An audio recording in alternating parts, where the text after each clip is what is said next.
La historia humana está llena de reinos, culturas y descubrimientos asombrosos. Pero hay un hecho sorprendente que a menudo pasamos por alto. En el tiempo mundial quedó dividido en dos por la llegada de un solo personaje, un antes de eu, y un después de él. Algunas personas afirman que aquel hombre fue un maestro más, un simple filósofo o un líder carismático. Otros dudan de su verdadera identidad. Pero entonces surge una pregunta inevitable. ¿Por qué la humanidad completa, incluyendo a quienes no siguen sus enseñanzas, organiza su calendario a partir de su vida? Si fue solo un hombre, ¿por qué su nacimiento es el punto cero de nuestra era? Hoy vamos a explorar el trasfondo histórico, los registros antiguos y la razón espiritual que hay detrás de este hecho tan único en toda la historia. Descubriremos por qué cada vez que mencionamos la fecha, estamos haciendo referencia a su llegada. Para entender esto, viajemos al siglo VI. En esa época, un estudioso llamado Dionisio el Exiguo decidió reorganizar la forma en que se calculaban las fechas importantes, especialmente la Pascua. Hasta ese momento, se usaba un sistema basado en el reinado del emperador Diocleciano. Conocido por su dura oposición a los cristianos, a Dionisio le pareció que no tenía sentido que el calendario girara en torno a una figura así. Entonces propuso una idea revolucionaria. En lugar de usar a un emperador como referencia, ¿por qué no usar el nacimiento del personaje más influyente del mundo antiguo? Así, calculó la fecha del nacimiento de Jesús y la estableció como el año 1. Con el tiempo, esta manera de contar los años comenzó a ser adoptada por distintos reinos y naciones de Europa. Pero, ¿cómo pasó de ser un sistema europeo a un estándar mundial? No fue por imposición militar ni por una ley global. Fue un proceso de organización y practicidad. A medida que el comercio se expandía, las rutas marítimas, la educación en las universidades y los registros oficiales comenzaron a utilizar este método, aunque cada cultura, como la china o la hebrea, tenía su propia manera de contar el tiempo.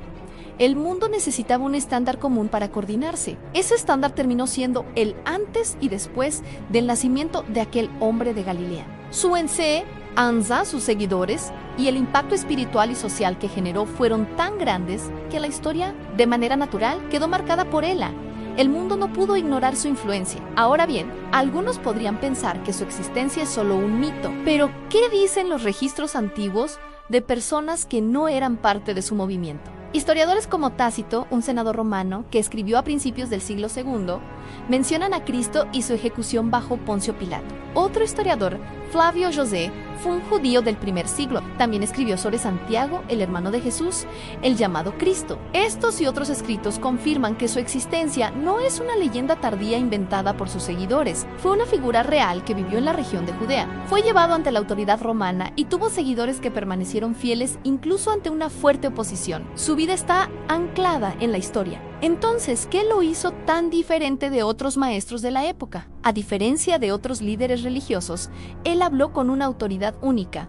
No citaba a otros maestros, hablaba como la fuente misma de la verdad. Sus palabras transformaban corazones, familias y comunidades enteras. Mostró compasión a los marginados, ofreció perdón a quienes se sentían perdidos y trajo una enseñanza que no dependía de armas ni de poder político. Su reino, decía, no era de este mundo. Muchos movimientos antiguos desaparecieron con la muerte de su líder. El suyo, en cambio, creció con una fuerza explosiva que sorprendió a los gobernantes de la época. Su mensaje cruzó idiomas, culturas y fronteras sin un ejército que lo respaldara. Sobrevivió porque no se basaba en la fuerza, sino en la transformación interior. Pero para entender por qué su impacto fue tan profundo, debemos ver cómo lo presentan las escrituras antiguas. Los textos que relatan su vida muestran que él hablaba con una autoridad que iba más allá de un maestro común. Sus palabras reflejaban una relación única y directa con el Creador. No hablaba solo de reglas morales, sino de una conexión personal y profunda entre el cielo y la humanidad. Afirmó cosas que ningún otro profeta se atrevió a decir sobre sí mismo. Quienes caminaron con él, sus discípulos más cercanos, afirmaron que su origen no era solo terrenal. El apóstol Juan, por ejemplo, escribió que él existía desde el principio, antes de que el mundo fuera creado, y que él mismo era la palabra creadora hecha carne. Lo describieron no como un simple enviado, sino como la imagen visible del Dios invisible. Comparaban su naturaleza con la del mismo creador del universo. Y esto no era una idea nueva. Mucho antes de su llegada, cientos de años antes, los escritos proféticos de Israel ya hablaban de un enviado especial. Profecías como la de Miqueas anunciaban que un gobernante nacería en un lugar específico, Belén, pero cuyo origen era desde la eternidad. Isaías habló de un niño que nacería y que sería llamado Dios fuerte, Padre eterno. Estas profecías crearon una expectativa por alguien que sería mucho más que un profeta. Así que volvemos a la pregunta central: ¿por qué la historia se divide en antes de Cristo y después de Cristo? No fue el resultado de un concilio religioso mundial que obligó a todos a aceptar esta división. Fue la conclusión histórica natural de que su vida marcó un punto de inflexión para toda la humanidad, no por poder político, no por conquistas militares, no por Hikesau, sino por el impacto incomparable de su mensaje y su persona. Incluso quienes no creen en su divinidad aceptan que su influencia es innegable. El arte, la cultura, la música, la literatura y la base del pensamiento occidental llevan su huella. Conceptos como el valor inherente de cada persona, la compasión por los débiles y el perdón, son ideas que él sembró en el corazón del mundo. Cada vez que una persona escribe la fecha en un documento, está reconociendo, consciente o inconscientemente, que hay un antes y un después de El An. No hay otro personaje en la historia cuyo nacimiento haya reorganizado el tiempo mundial. Ni Alejandro Magno, ni César, ni Buda, ni Mahoma. Esto solo ha ocurrido una vez. Su vida marcó un antes y un después tan radical que el propio tiempo se arrodilló ante Elam.